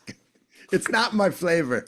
I know. It's like I'm with Kingsnorth. I'm with Kingsnorth. Yeah, but probably the most viewed video on YouTube that there is has me standing next to Tucker Carlson. So what on earth is happening? And then I saw, oh, this is a setup for some movie. So that made me really interested in like, Yeah. Yeah. what movie is this? What's going on? So the conceit is the movie is my brother is a producer on my brother is another internet guy. He's a priest. He's an Orthodox priest, and he's done very well in explaining Orthodoxy to people. So he got this idea. The director is a guy named Scooter Downey. He's fantastic. He's a New Orthodox guy. And then Neil DeGrade has come along to help us with some production. A guy named Nick is the cameraman. Anyway, we're a little group that doesn't have any money. We raised enough to do some shots because we want to make a movie called Christianity's ? And the conceit is it's at the restaurant, Paul. I'm sitting there because this happens all the time, and I'm doing this dinner, and people are joyful. And if you go read our reviews, I'm not joking. So the movie's made. No, not made yet. Oh, okay. But the conceit of the movie is we've shot two scenes, and we're in the process of shooting right now. We're raising money, raising money. But guess what happened? Just to jump ahead, some really, really, the Sound of Freedom guys, the Sound of Freedom Yeah. producers. We met with them. They're very interested. And that's not to say it's done, but they were beautiful with us. We spent all day with them. But long story short, the film, if anybody's wondering, like, what the heck is it? I'm like the Anthony Bourdain of In Search of Christianity instead of In Search of a Good Dinner. Like, that's what it is, for better or worse. And it starts at the restaurant. And then we're doing one of these dinners. And the conceit is, I say, and if you look in the trailer, it's like, every time we do this, the conversations get deep and people say, Jesus would say this. And I realize everybody at the table's got a different idea of what that even means. And so I go in search of what's going on with all these Christianities. And the idea is it's a 2-hour endeavor with series that says, all right, Paul Vanderklay, sit with me. I'll come to your house. Maybe you show me around your kitchen. And then we sit down and I go, what's going on with all these Christianities? And it's not a hit job. It's not What Is a Woman done by some Orthodox dudes, like making fun of Protestants. It wouldn't be a Christian film, right? It's not a Christian film to set you up and then hammer you for not being Orthodox. That's not what's happening. I promise you. What's happening is we need really to let the air out on all this and then show beautiful scenes. I mean, we're talking about a real film. Like, we're going to Africa. We're going up to Mount Athos. We're going to the heart of, like the most beautiful Protestant churches in America to say, here's what's going on, but to not let it lie there quiet and say, how do we enter in and re-put this together? So there will be obviously an Orthodox angle, but in the end, the idea is what you said about me is, I really like to be with everybody. I don't care to hit you with my theology. One is I don't know it that well enough to do that. But number two is, why would I hit you? I don't get that concept. I'm a Christian. So Tucker gets involved because he knew our director. Our director had worked with him. He's very good at his job, Scooter. And so what happened is he said, yeah, I like the idea of this. This is really important. And he invited us to his place to be one of our many interviews. So we'll do Man on the Street. There's this African prince who is a Gospel of Wealth guy that I want to interview. We've been invited in Mozambique to go to the oldest Catholic church on the continent. It's inside of a slave castle, Paul. It's nuts. If we can get an interview there with some of those old Portuguese guys, that's one of our goals. We're going to go to Mount Athos. Of course, we're going to include everybody. So I have an ask for you, actually, and if people are listening still, we need a really good dynamic interview with a really good dynamic. You're on the list, Paul, but I didn't hear from it. But I need someone to espouse something like mainline Protestantism in a way that's beautiful. But I also need someone to do it maybe with a less should we say mainline, maybe like an LGBTQ pastor, somebody who's fierce in their loyalty to the progressive movement, but also claims to be a Christian. I'm just not connected to these cats, but we want someone who can do that and sit down with them. And so one of the things I wanted to talk to you about is well, we want you to be on there already because that's what we want you to do is be in the movie. But also we want someone you're a little too staid for we can't have all Paul Vanderkleys on there. Prick's is a dirty word, but we need something even wackier. So does that help you understand what the movie That is? helps me out. I like this idea. This is a great idea for a movie Yeah. because oh, I love this. Oh, I love this. Because oh gosh. There is why stop getting myself in trouble? Why stop when I'm digging a hole? Why stop digging? I do. There is something wrong with using the word Christianity. We can't not use it. We need it. It's important. I'm a Christian. I believe in Christian exclusivity, the Mm-hmm. exclusive, because I believe that Christianity is true, and I believe that Jesus is God, and I believe in I believe all that stuff. But what I love about your movie idea is that one of the things that I've been thinking about a lot over the last few years, after I really got the sense of Tom Holland's book, and after listening to someone like Eric Weinstein talk about Jesus smuggling, I just began to see that the the incarnation, the ministry, the crucifixion, the resurrection, and the ascension of Jesus Christ has changed this world That's right. in ways that are so profound and so sneaky that that that even though we watch this machine, this culturally genocidal machine just lay waste to thousands of beautiful um, cultures and people all around the world, Jesus just keeps sneaking in, Yeah. and he just keeps infiltrating, and he sneaks in and infiltrates in the kinds of ways that many Christians would look at and say a holy God should not be involved in anything like this. And yet Jesus, there seems to be no place so low that Jesus will not go. Yeah. Yeah. Yeah. And what that yields is all sorts of Christianities that I look at and think, that's not only wrong, it's bad. But yet, the one thing that I've long thought about the gospel is that it is God is just so audacious that we think he is both holy. It's right there in Isaiah 6. Holy, holy, holy is the Lord God Almighty. He's holy, holy, holy. The whole earth is full of his glory. You mean the Yep. whole earth? They mean the WHOLE, the entire thing? And that's part of what I think about Christianity is that there are do you know who Frederick Buechner is? I don't.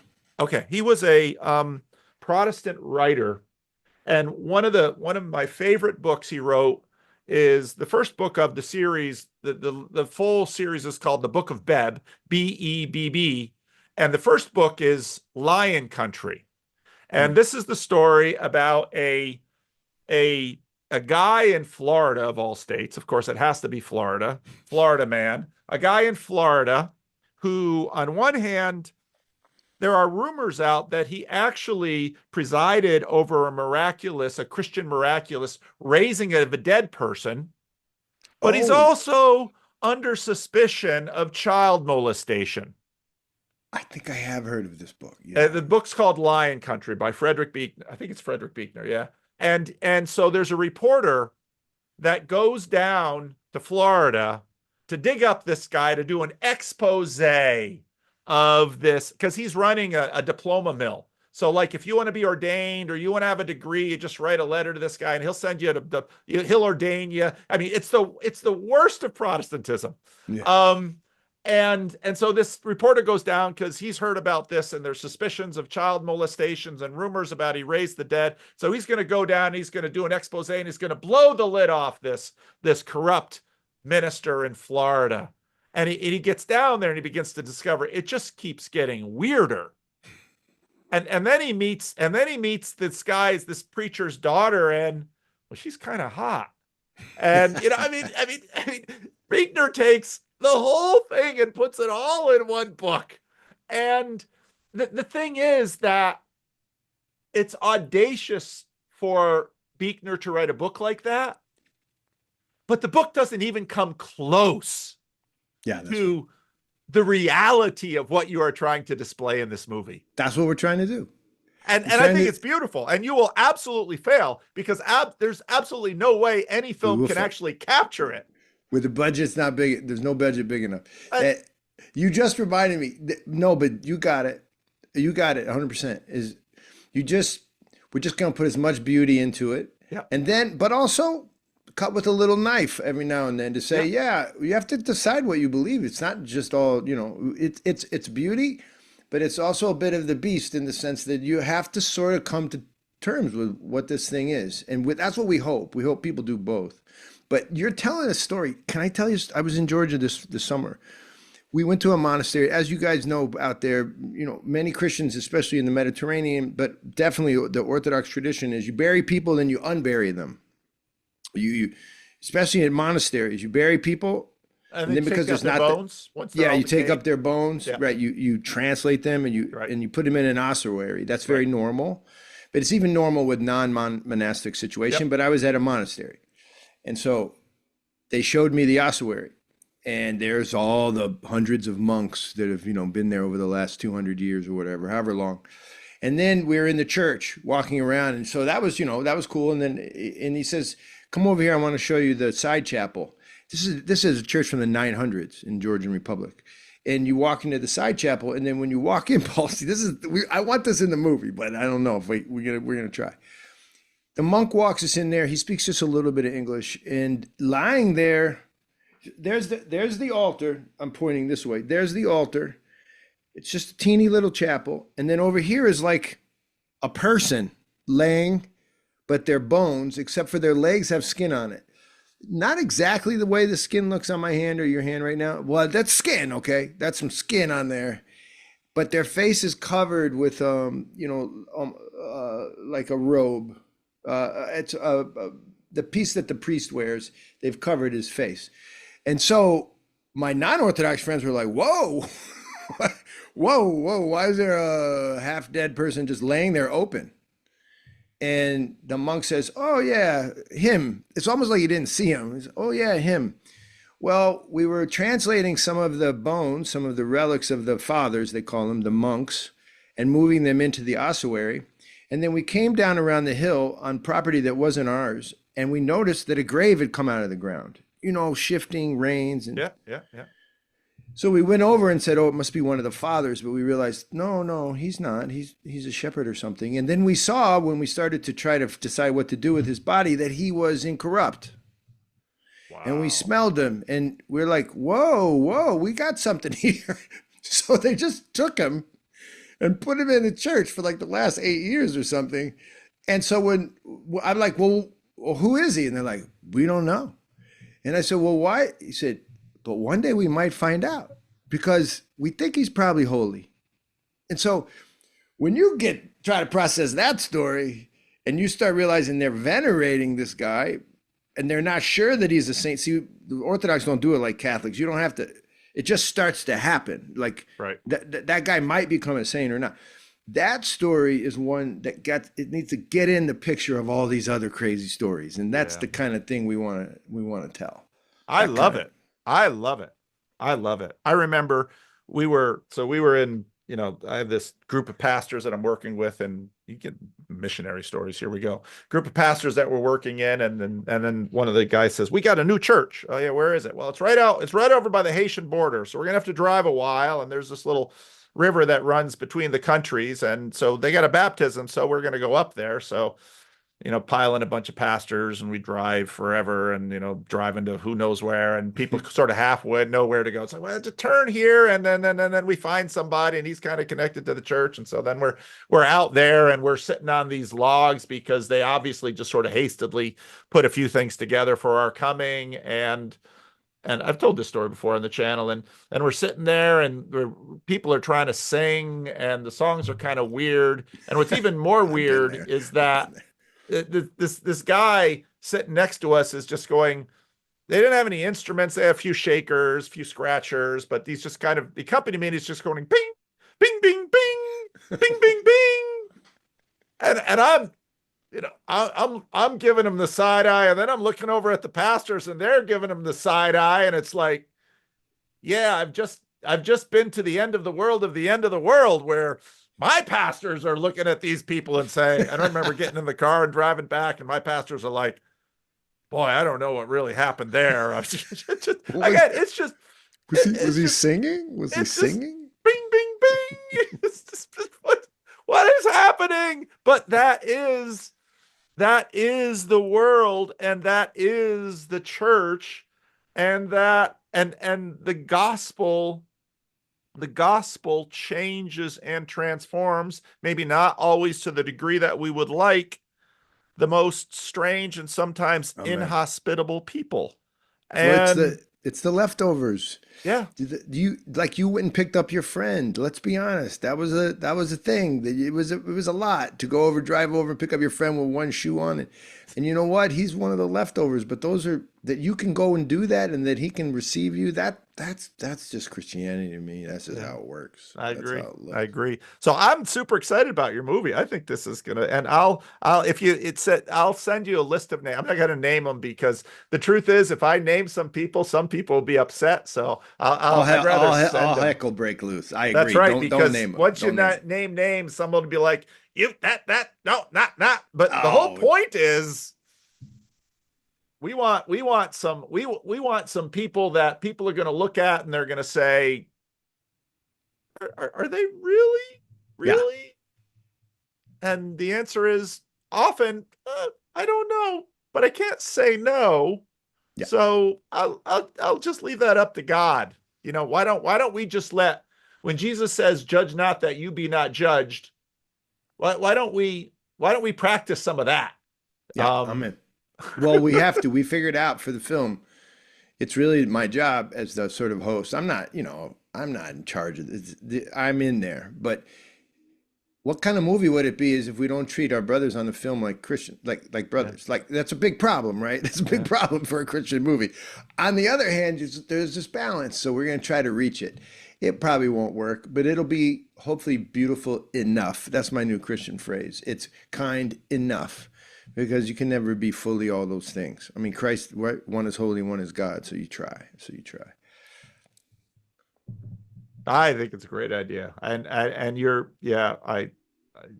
movie's going to make some people angry, but that's all right. I mean, Yes. Well, already once you have Tucker Carlson on getting scratched up by a demon, you're in for a penny, in for a pound, baby. you already smelled it out, and that's fine. I had so many people go, "Why are you with that guy? Like, why would you do that?" And I was like, I don't have the disgust reflex you guys have. I'll go hang out with anybody, but I don't want to talk about dumb stuff. I want to like have an interesting conversation. Well, and I've often thought when I read the gospel, Jesus Jesus didn't go out of his way to offend, but the kinds of things he did made almost everybody with their little rulers that they hold up to the world to try to measure everybody. He upset enough people again that these people who couldn't agree on anything, Hellenism good or bad, Rome good or bad, Jewish aristocracy in Jerusalem, good or bad? Pharisaicalism, good. These people couldn't agree on anything, but they could all come together and say, let's put our differences aside and let's kill this guy. That's what they did. They did do that. And nobody, Yeah. except for some of these people saying, well, I'm not sure Jesus was a historical. It's like, you're just making me laugh now. But nobody, people say, I don't know about the miracles. I don't know about the virgin birth. I don't know about the resurrection. You know what they all agree on? Is that all of these people who could stand each other, who were drawing each other's blood, it'd be like the Russians and the Ukrainians right now had a pause and said, To kill Jesus. kill That's Jesus. right. This guy, let's pause the war. This guy needs to die. And we don't care if he did anything wrong. He's just too freaking annoying and offensive. He has offended me to such a degree that I not only can't stand the sight of him, but I am willing to participate in an illegal trial and an unlawful execution. And I'll even bribe, a very corrupt Roman official to get it done. I don't care. It needs to happen. And that is something that, on one hand, what the Apostle Paul says about us, and in terms of trying to stay on good terms with people as much as we can, that's true too. But yet there is an element of Jesus that says, if there isn't something about you that in moments causes people to wonder and troubles them, you're probably not quite getting me right. Wow. Right. The uncomfortable truth, man. That, by the way, that's what art is, at Yeah. some level. If you look carefully at what really good art does, it doesn't let you sit still. No. It's supposed to present you with the ineffable, when the ineffable should accuse you, right? On some level. I mean, because you're effable. I don't think that's a word, but I don't think I wanted to say it that way. I wish couldn't I Oh, just you're have a having better problems with the word prick, and you're saying you're effable? Oh my goodness. Cut. No, I'm sticking with that one. That was funny, actually. Let's get that in the movie. That works. That's a good one. Just don't go walking around. Your wife will get a little upset if you start calling other people effable. Affable. Really effable. What are you saying? Honey, you're very affable. Oh. Well, maybe we should land the plane. Let's land the plane right there. Let's land the plane right there. I want to be able to get up tomorrow morning and not be hitting the head with a cooking Knock pan on the tonight. door by your bishop. Yeah, you did Yeah. this video with this Protestant pastor, and I don't think you should No. be associated with the likes of him. My bishops are already like, "Are you the guy that's doing all that drinking?" I'm like, "No, no, no." It only appears that way, Father. Oh, anyway. All right, brother. I have to say thank you. This is great. Oh, it's always fun to talk to you, John. Yeah, we'll find a way. I do think definitely send me that list, but also put your name on it. It would be great. Well, And if you find yourself willing or interested in having a drink or even drinking water at one of these tables, or your parish says, let's throw one of these, I know a guy, me, that will love to come and spread the joy. Well, That's sort of maybe- what I do on some level right well, now. maybe that's I've got this idea, whether or not I'll actually be able to pull it off because, idealists and all. But I do have an idea about doing some events here, and I think I'm going to put your name on the list because I think having you here and doing that, I was really honored by your invitation. It's just I'm a local church pastor, and I there's get only it. so many weeks I 100%. can get away. We didn't even have a priest there because nobody could get away. I totally understand. We did reader's service, so I totally understand. But we can come to you. We got two other guys that are in this. This is one way that we create ripples for our work. So it's a pleasure to be invited. And so put it in there. Businesses love this. Churches love this. It's a thing that reeks of Christianity, but also it's a unique cultural event that people enjoy. So All right. Sounds cool to me. who loves you, man? All right, John, you take care. Okay.